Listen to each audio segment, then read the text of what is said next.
내 몸속 혈관에서 호시탐탐 터질 준비를 하고 있는 폭탄. 다음은 배에 있는 폭탄입니다, 이게. 예, 두 번째 배에 있는 폭탄을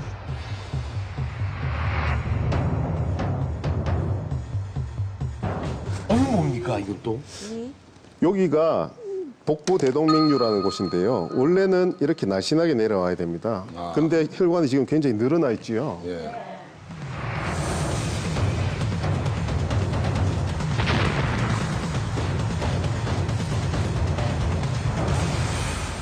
그런데 관상동맥은 그래도 좀 들어본 것 같은데요. 복부 대동맥류는 정말 생소하거든요.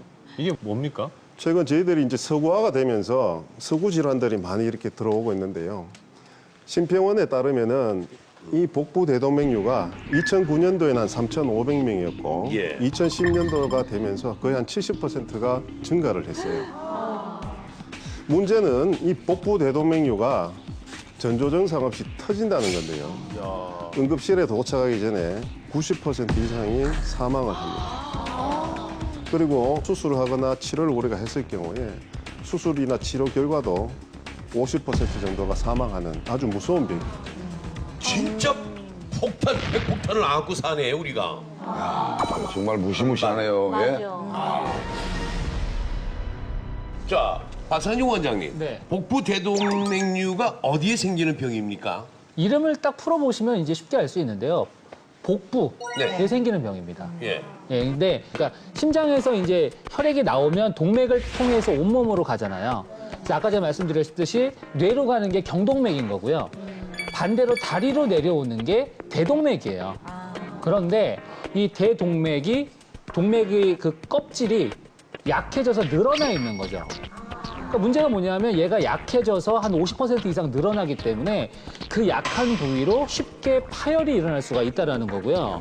여기는 아주 엄청나게 많은 혈액이 돌아다니기 때문에 이게 한번 파열이 되면 아까 우리 원장님 말씀하신 대로 뭐 손 쓸 새도 없이 사망에 이를 수 있는 그런 무서운 병입니다. 근데 저는 공준혁 교수님께 좀 질문이 있는 게요. 보통 혈관은 좁아지면 문제가 있다라고 얘기들을 많이 하잖아요. 네. 근데 이 혈관이 넓어져도 문제가 생기는 겁니까? 네, 복부 대동맥처럼 큰 혈관에 동맥경화증이 생기면 우선 탄성을 잃어버려요. 탄성을 잃어버리기 때문에 심장이 박동을 하면서 그 압력을 다 받아서 늘어나게 되고요. 결국 터지는 겁니다. 팔 다리에 있는 이 말초 혈관은 동맥경화증이 생기면서 줄어들어서 막히는 것이 주된 병변이라고 하겠습니다. 예. 대동맥에 동맥경화증이 생겨서 결국 파열이 생기면은 거의 사망과 직결한다고 보시면 됩니다. 그래서 혈관 의사는 이 복부 대동맥류를 조용한 저격수라고 얘기합니다. 근데 그걸 미리 어떻게 알 수 있는 방법 이런 게 없습니까? 예, 복부 대동맥류는 천천히 몇 회를 걸쳐서 진행되는 특징을 가지고 있고 어느 정도는 전조 증상이 있긴 있습니다. 우선 배 안에 이런 복부 대동맥류가 있으면 복부가 팽만감을 느끼겠죠. 네. 그리고 더부룩한 것이 느껴지겠고 그리고 만져보면 심장과 같이 뛰는 무언가가 느껴지는 경우는 복부 대동맥류를 의심할 수가 있습니다. 근데 이 정도 만져질 정도라면은 이미 상당히 진행된 상태라고 얘기를 할 수가 있습니다. 아프고 그런 건 없습니까? 사실 아픈 건 없습니다. 그렇게 치료 시기를 놓쳐가지고 어쩔 수 없이 방치가 되어서 여기서 터져버리면은 그것이 문제가 되는 거죠. 그렇게 의심스러우신 분이 병원에 오시면 네. 간단한 초음파를 해서 혈관 크기를 직접 재어보면은 복부 대동맥류인지 아니면 정상혈관인지를 구분할 수가 있습니다. 참. 야, 이거 말 그대로 폭탄이네요. 이걸 어떻게 예방해야 합니까? 가장 중요한 것은 이 뱃살입니다. 네. 예, 이 뱃살을 줄여야지 복부 대동맥류가 안 걸립니다. 이 복부 비만은 특히 중년 이후에 살이 붙은 곳은 거의 대부분 복부인데요. 복부에 살이 붙는 것은 내장에도 이미 지방이 끼어 있다는 뜻이고 그것으로 인해서 복부 대동맥류의 동맥경화증이 진행된다고 보시면 됩니다. 이 뱃살을 빼려면 당연히 먹는 것도 조절을 해야 되고 또 운동을 해야 되겠잖아요. 네. 근데 그렇게 해도 살이 안 빠집니다. 그럼 운동을 하는데 아직까지도 제가 이렇게 조금 한 끼만 굶으면은 왕자라 그럴까? 왕자가 그려졌었는데 요즘은 그게 없어지더라고요. 작년부터 왕자에서 내려왔구만. 내려왔어요. 아, 그래서 실망스러워요, 요즘 아주. 그런 경우가 종종 있습니까? 네, 그런 경우가 종종 있습니다. 열심히 운동을 하고 식사도 조절을 하는데 살이 잘 빠지지 않는 경우가 있습니다. 네. 이런 경우에는 수면을 좀 점검을 해봐야 되는데요. 수면이요? 맞습니다. 잠을 충분히 자면 우리 몸에서 깊은 잠에 빠졌을 때 호르몬이 분비가 되면서 내장 지방이나 체중을 줄이는 것에 많이 도움이 되는 호르몬이 분비가 됩니다. 예, 예. 내 혈관 건강을 지키는 비결. 결국 생활의 기본을 지키는 거네요. 네, 맞습니다. 예. 자, 이번에는 여러분의 다리에도 폭탄이 숨어 있다고 합니다. 자, 교수님, 뭔가요? 예. 예. 하지정맥류라고 합니다.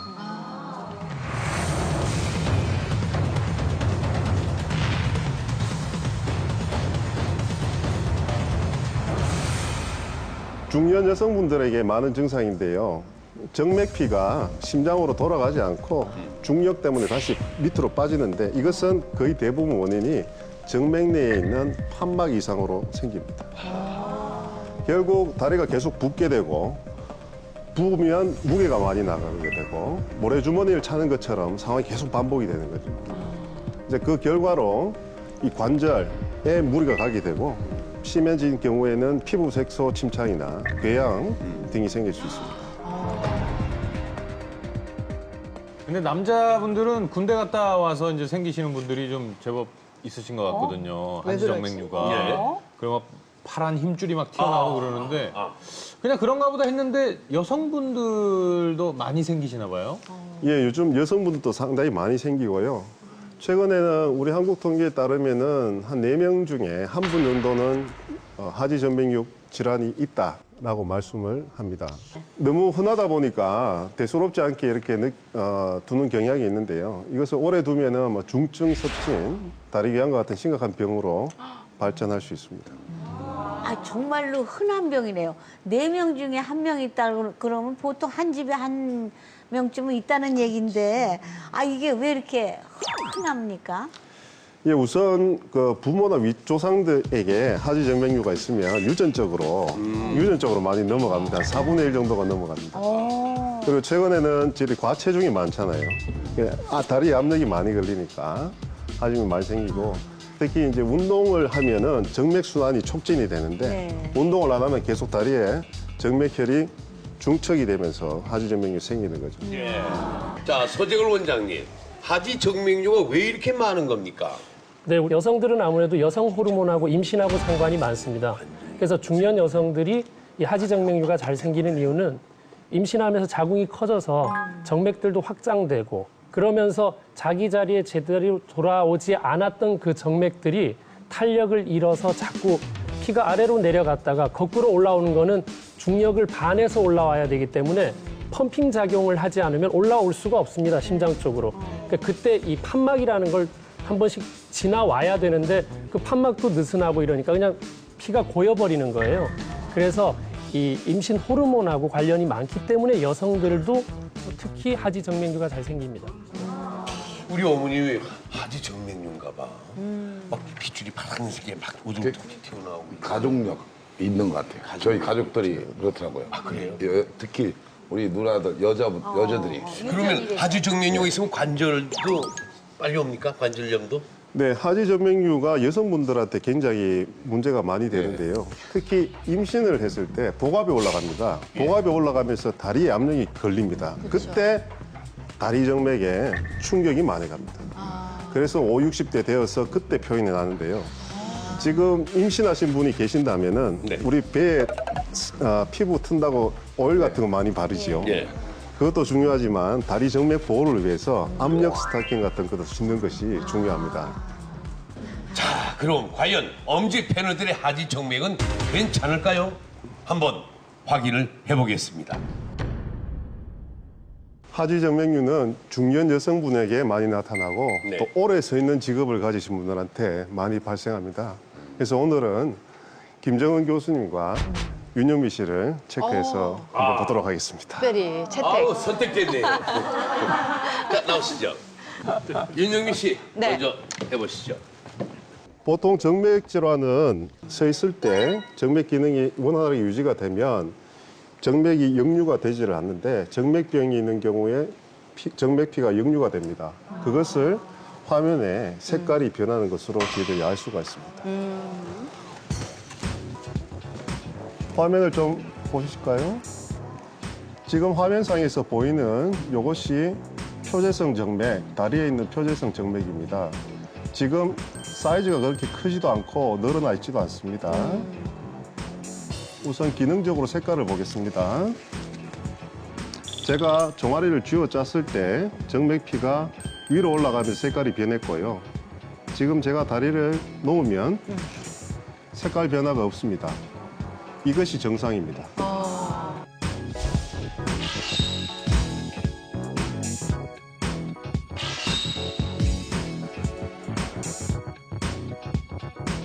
그래서 혈관 크기도 정상이고 기능적으로 정상이라고 볼 수 있습니다. 오, 다행이네요.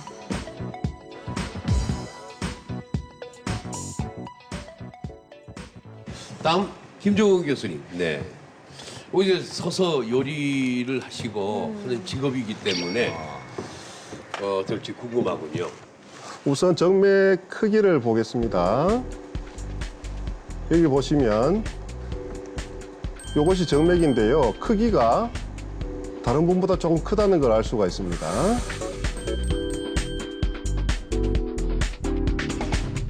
기능적으로 보겠습니다. 자, 제가 쥐어짰습니다. 네. 그리고 놓아봅니다. 네. 방금 색깔 변하는 거 보였습니까? 예. 여기 보시면 제가 종아리를 놓은 다음에 빨갛게 변화가 있지요. 이것이 정맥 판막에 약간 이상이 생겨서 피가 역류를 한다는 것을 뜻하는 바입니다.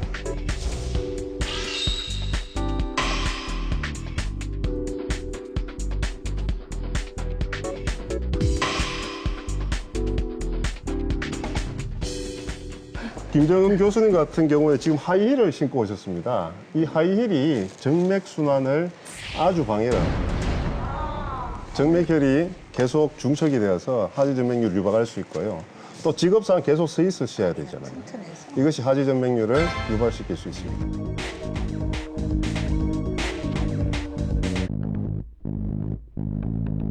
아니, 뒤에서 보니까 뭐 울퉁불퉁하거나 뭐 정맥이 튀어나오거나 이런 것은 육안으로 안 보여요. 근데 그런데도 이상 소견이 있을 수 있는 건가요? 네, 맞습니다. 저희들이 하지정맥류를 한 6단계 구분을 하는데요. 한 3단계쯤 되어야지 육안적으로 확인을 할 수 있고요. 1, 2단계에서는 검사상에서만 이상 소견이 보입니다. 1, 2단계는 지금 1, 2단계이신 거죠? 예, 그래서 이 단계에서 충분하게 관리를 하시면 추후에 5년, 10년 후에 혈관이 울퉁불퉁 튀어나오게 되는 그런 것을 방지할 수가 있습니다. 제가 다행이다. 수업을 오래 할 때는 한 10시간씩도 서서 있거든요. 네. 그 요리를 하다 보면 앉아서 요리를 할 수는 없으니까요. 예, 그래서 보면은 최근에 이렇게 핏줄이 약간 파랗게 보이기 시작을 하더라고요. 네. 그래서 조금 의심이 돼가지고 네. 오늘 좀 이렇게 진단을 받을 수 있어서 네. 앞으로 이제 예방을 충분히 해야 되겠습니다. 예, 수고하셨습니다. 네, 고맙습니다. 네, 감사합니다. 그러니까 백화점에서 사서 일하는 직원들 같은 분들은 꼭 한번 검사를 해보는 게 맞아, 좋겠어요. 맞아. 맞습니다. 이미 하지정맥이 생긴 분도 있고 또 아슬아슬한 분도 있는데 자 어떻게 예방을 해야 합니까? 우선 하지정맥류의 증상은 네. 발이 무겁고 아침에 일어났는데 다리가 부어 있습니다. 신발을 잘 신기가 힘들고 가끔씩은 종아리가 아파서 새벽에 깨기도 하십니다. 그래서 이런 경우에는 우선은 교정 가능한 것을 빨리 교정하는 겁니다. 우리가 계속 서 있으면은 혈관 쪽에 무리가 가게 되고 하기 때문에 가끔 휴식을 취해야 되고 불가피하게 어쩔 수 없이 오래 서 있어야 되면은 다리에 힘을 주고 이렇게 올리는 이 운동만 하더라도 정맥 순환을 촉진시킬 수가 있습니다. 네.